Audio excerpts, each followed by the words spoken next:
Olá a todos, vamos aqui para a apresentação do nosso trabalho, né? A nossa orientadora é a professora Pedrita. Estamos aqui, eu, Laila, Aparecida, Adriana, Cristiane. A Roberta não pôde estar na gravação, mas faz parte da nossa equipe de trabalho. E hoje, muito feliz, né, com o nosso convidado, que vai estar aqui trocando uma ideia com a gente sobre o Mindfulness e relacionado também a TCC, tem perguntas relacionadas à matéria. E eu vou chamar o Tiago para fazer sua apresentação pessoal e em seguida a gente vai fazer as perguntas. Tudo bem, Tiago? Muito obrigada pela sua participação. É uma honra para nós, estudantes do sexto período de psicologia. Muito obrigada aí por disponibilizar o seu tempo e estar com a gente aqui nessa apresentação. Eu que agradeço, obrigado meninas pelo convite, um abraço para a Pedrita, que é colega nossa, obrigado então por estar aqui com vocês, vai ser um prazer, então eu estou à disposição de vocês aí, usem e abusem do que eu puder ajudar vocês aí, por favor. Eu queria que você se apresentasse, Tiago, falasse um pouco, né, da sua qualificação, do seu percurso aí, né? Nós, como estudante, é muito interessante escutar de você. Ok, então eu sou psicólogo de formação, me formei perto aí de vocês, me formei em Juiz de Fora, muitos anos atrás, no Centro de Ensino Superior de Juiz de Fora, o SES, né? Psicólogo lá, e fiz especialização e mestrado em Ciência da Religião, já na Universidade Federal de Juiz de Fora, na UFJF. Depois vim para o Sul, fiz o doutorado aqui em Psicologia, né, e fiz um estágio de doutorado. Na época, o meu terceiro ano de doutorado foi na Inglaterra, fui para a Inglaterra, consegui uma bolsa. Lá eu estudei na Universidade de Oxford e no King's College de Londres, que fica em Londres. Voltei para o Brasil depois de um ano, na Inglaterra, e fiz um pós-doutorado dentro da Escola de Medicina da Universidade Federal do Rio Grande do Sul, no departamento de psiquiatria. Nesse meio tempo, eu fiz várias formações no exterior, na minha área específica, né? Em paralelo com a minha vida acadêmica. Fiz formação na Argentina, fiz formação nos Estados Unidos, na Universidade da Califórnia, e as formações no período que morei no Reino Unido. Eu sou também um dos membros fundadores e criadores da iniciativa Mindfulness, que é um dos grupos mais tradicionais do país de Mindfulness, e sou professor convidado de diversos cursos de pós-graduação no país, né? Sou terapeuta também, atuo como psicoterapeuta, então essa é a minha trajetória. Uma bagagem bem vasta, né? E o assunto é esse, né? O que a gente queria perguntar, a pergunta inicial, eu queria que... O Mindfulness, ele entra dentro desse rol de estratégias que vão da terapia comportamental até a cognitiva comportamental, mas principalmente essas terapias comportamentais contextuais e baseadas em processos, né? Cada terapia dessa vai usar o Mindfulness de uma maneira mais ou menos similar.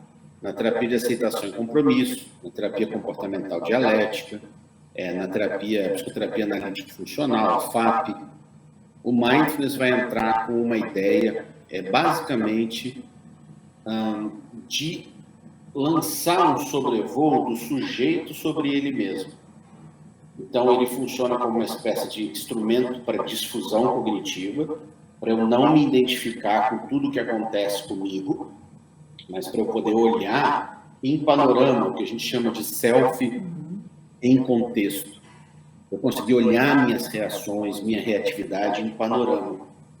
É um pouco parecido com o que se fala em TCC, de que pensamentos não são fatos, né? Pensamentos são apenas pensamentos, né? Então, é como se fosse assim, eu estou tendo uma crise de ansiedade que eu consiga me distanciar e ver o que é meu corpo ansioso, né? Que sinais meu corpo apresenta quando ele começa a ter uma ansiedade. Como é o funcionamento dos meus pensamentos? Ele é mais acelerado, mais lento? Ele tende a ficar ruminando, se deprimindo? É como se eu ganhasse uma maior soberania sobre o meu funcionamento, sem julgar o meu funcionamento. Acolhendo e aceitando tudo que vem, mesmo as experiências difíceis. Eu gosto de dar um exemplo de que eu sou um cara bastante ansioso. Então, tem gente que acha que eu trabalho com mindfulness desde que eu sou, tipo, sei lá, um monge, sei lá. Monge, isso que eu falo, zen, tudo. Evidente que não, sou uma pessoa normal, igual qualquer pessoa. Me enlouqueço, piro de vez em quando, fico puto da vida. Eu sou totalmente normal, assim, né? Talvez a diferença um pouco seja que, por eu praticar mindfulness há alguns anos, eu consiga perceber quando a minha ansiedade surge, quando a minha raiva vem, né? Ou seja, em vez de eu reagir simplesmente à minha raiva, eu percebo a raiva chegando através dos meus sinais corporais, funcionamento da minha mente. E em vez de eu emitir um comportamento unicamente baseado na raiva, eu consigo, sabendo e percebendo que eu estou com raiva, fazer uma mudança na emissão do meu comportamento. Então, eu consigo autorregular o meu comportamento. Eventualmente, né, meninas? Porque senão eu seria tipo um deus, assim, tudo eu consigo regular, a raiva nunca me afeta. Evidente que não. Tem vezes que eu fico puto da vida e meto a porrada na mesa, né? Porque eu sou um ser humano, então... mas se de 10 situações que eu ficava com raiva, 10 vezes eu reagia à raiva, de repente hoje, 50% eu consigo ter uma modulação comportamental diferente. E essa habilidade de perceber os sinais da ansiedade, da raiva no meu corpo, na minha mente, nas minhas emoções, é o que me ajuda a fazer a regulação emocional e a regulação comportamental ao fim. Está muito confuso o que eu estou falando? Não sei. Para mim está super claro. Nossa, está muito claro, muito... Ótimo, a gente se muito identifica, claro. né, com... Bem claro. Está muito claro. Né? Então tá, me adiantei, que eu não sei se você quer levar a conversa ou fazer uma nova pergunta baseada nisso. Agora a Cris, né, vai fazer uma pergunta para você. Assim, você já respondeu um pouco, né, das perguntas que a gente eu fui adiantando. já adiantou, né? Então, Tiago, quais são as principais aplicações e indicações clínicas do mindfulness? Então, na verdade, como eu falei para vocês, a gente tem que diferenciar os programas de mindfulness, são geralmente esses programas de 8 semanas, que hoje em dia são oferecidos online, do mindfulness no contexto da terapia. Então, são coisas diferentes. Então, uma coisa é a pessoa fazer um grupo de mindfulness.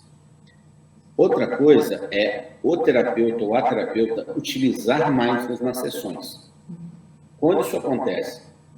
Principalmente nessas terapias comportamentais contextuais. Terapia de aceitação e compromisso, terapia dialética comportamental, psicoterapia analítica e funcional. Vocês ouviram falar já nesses nomes ou não? São todos nomes estranhos. Não, já familiarizados. Ouviram falar? Então, são psicoterapias comportamentais contextuais. Elas não são terapias cognitivo-comportamentais, elas não são TCC, clássica, como o TCC de Beck, por exemplo, mas elas, eventualmente, podem usar recursos também de terapia cognitivo-comportamental. Assim como a terapia cognitivo-comportamental pode usar alguns recursos de terapia comportamental contextual, porque elas fazem parte de uma família de terapias comportamentais. A diferença é que a cognitivo-comportamental tem um enfoque na estruturação cognitiva e as comportamentais contextuais em algo que se chama análise funcional ou análise em cadeia, né, que está mais interessado quando o comportamento acontece, então como ele, o que leva a quê, mais do que na estruturação cognitiva. Bom, se de um lado a gente tem esses grupos e de outra terapia, para que são esses grupos? Em geral, eles são para condições clínicas específicas. Por exemplo, a gente tem um tipo de grupo de mindfulness que se chama MBCT. Em inglês, significa Mindfulness Based Therapy Concept, ou seja, terapia cognitiva baseada em mindfulness. Que apesar de ter esse nome, terapia cognitiva baseada em mindfulness, não é uma terapia. É um grupo de 8 semanas para ajudar pacientes que têm recaída em depressão. Ele é um programa de 8 semanas para pessoas em depressão. Outro grupo famoso é o MBSR, Mindfulness Based Stress Reduction, que é a redução de estresse. E é um programa para ajudar as pessoas na redução do estresse. Ele é voltado para isso. Então, ele é um grupo que tem início, meio e fim. Tem uma apostila, você vai lá, faz as práticas uma vez por semana, ou seja, não é terapia. É um grupo que tem efeitos terapêuticos em alguns desfechos. como depressão, qualidade de vida, dependendo do tipo de protocolo que é utilizado. Existem vários protocolos de mindfulness. Tem programas para dor crônica, para pacientes com câncer, tem programas de mindfulness para transtornos alimentares. Então, não é uma coisa assim que faz mindfulness e tem que saber para que condição clínica que é. Até em relação ao, né, uso abusivo de álcool, drogas, não tem? Tem o MBRP. Está vendo no material. Relapse Prevention. Em Juiz de Fora até tem uma colega, Isabel Weiss. Não sei se ela é formada no MBRP, eu acho que é o MBRP. É uma das primeiras brasileiras formadas na prevenção de recaída baseada em mindfulness. Ela é de Juiz de Fora, Isabel. Uma vez eu tive com ela e a gente tem um curso junto, até quando eu fui visitar meus pais em Juiz de Fora. E o mindfulness na psicoterapia, ele é parte do procedimento terapêutico. Então, não é um programa de 8 semanas, né? E aí é mais difícil da gente falar em evidências, Cris, porque nos grupos a gente tem mais construção de evidência. Por exemplo, esse protocolo para prevenção de recaída tem uma boa evidência clínica dele, porque as pesquisas são mais fáceis de fazer com o protocolo. É mais fácil a gente fazer ensaio clínico randomizado, porque tem início, meio e fim, da gente fazer grupo controle. Vocês sabem que está na moda agora a psicoterapia baseada em evidências, né? A psicologia baseada em evidências. O pessoal desce o cacete na psicanálise. O que está na moda agora é essa coisa de evidências, né? E é uma visão bem médica da psicologia. Eu gosto, até a área que eu trabalho, mas eu não gosto quando exageram, assim, quando só falha a psicologia baseada em evidências, é muita coisa. Eu não vejo necessidade disso, né? Mas, falando em evidências, os programas de mindfulness têm bastante evidência para algumas condições clínicas. Agora, na terapia, a gente não sabe bem qual é a evidência científica do mindfulness, porque é muito difícil de fazer estudo em psicoterapia entendendo que componente da terapia leva a determinada melhora clínica, tá? No caso do mindfulness, quer ver um exemplo interessante? Qual é o melhor tratamento que tem para evidência, para tratamento de fobias? Vocês sabem qual é o melhor tipo de tratamento? Para fobia? Para fobias. Do ponto de vista da psicologia baseada em evidências, qual é a melhor tipo de tratamento? A coragem que alguém vai ter de abrir a boca agora, ninguém. Depois chuta errado. Uma coisa é seria terapia dos esquemas, ô Tiago? Não, é uma técnica comportamental clássica. Respiração, não, né? Não, é uma das poucas tipos de tratamento que a gente tem boas evidências em psicologia, em psicoterapia, tá? Que é o tratamento de fobia. A evidência clínica do tratamento de fobia, a melhor técnica é comportamental, tá? Que é exposição, é treino de exposição, dessensibilização sistemática, né? Então, a pessoa tem medo de aranha. Primeiro você mostra um livro cheio de aranha, aí pergunta, de 0 a 10, como é que é ver aranha? A pessoa fala, 10, aí você fecha o livro, calma. Até que ela consiga ver a aranha no livro e fala 5. Depois você pega uma aranha de borracha, pede para ela segurar na mão, ela fala 10, não consigo. Aí não dá para segurar a aranha de borracha ainda. Né? Até que você consiga pegar uma aranha de verdade, num aquário, alguma coisa assim, né? Num lugar fechado, e a pessoa consiga ficar perto da aranha ali, mesmo num recipiente fechado, num jarro, alguma coisa, né? Para quem tem medo de aranha, só de saber que a aranha está ali é um pavor, né? Mesmo estando em segurança. Isso chama aproximações sucessivas, dessensibilização sistemática. É a melhor evidência de um tipo de técnica, que é a técnica de dessensibilização, de exposição, terapia de exposição, para um tipo de problema clínico, que é a fobia.